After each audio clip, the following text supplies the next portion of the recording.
12 News is dedicated to covering the impact of education right here in our state. And happening today, President Donald Trump expected to sign an executive order that would effectively shut down the Department of Education.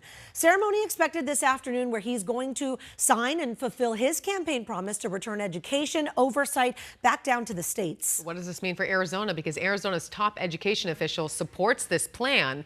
But for some, they say that this might be troubling. 12 News journalist Justin Pizzera live outside the Arizona Department of Education with more on what's happening today. But Justin, it kind of feels like it's going to remain to be seen on how this is going to trickle down and affect families with kids in school.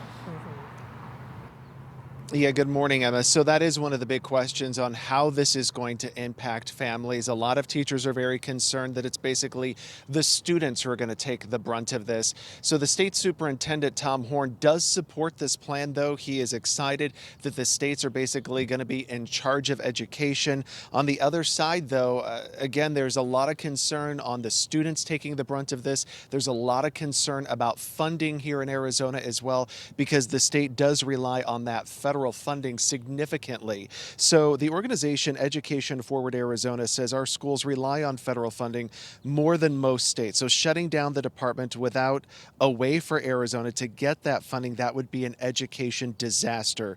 The organization advocates for education improvements and funding across the state, and it says right now Arizona's public schools get about $2,090 per student in federal funding.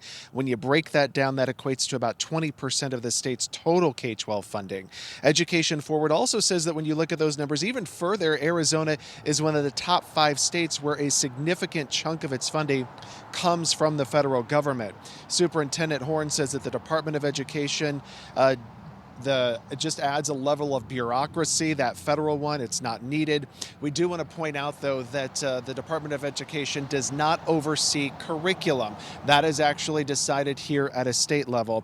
But shutting down the Department of Education, that does take an act of Congress, but the president can basically do things that prevent the Department of Education from really functioning. He is expected, though, to sign that executive order at 1 o'clock Arizona time in the White House. So hopefully we will get some more clarification on what that actually means and how that will impact the families here in Arizona.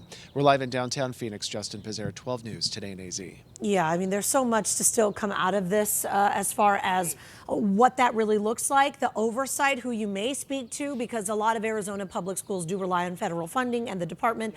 And so be interesting kind of to untangle that. We're one of the top states in the country that relies on federal funding. Yeah. So, all right. Thank you so much, Justin. 12 News is dedicated to covering education in the state of Arizona. I mean, it's top of mind. Yeah. For continuing coverage on the impact of education in our state, you can download 12 Plus for free right now on your Apple TV, Fire TV, or Roku devices.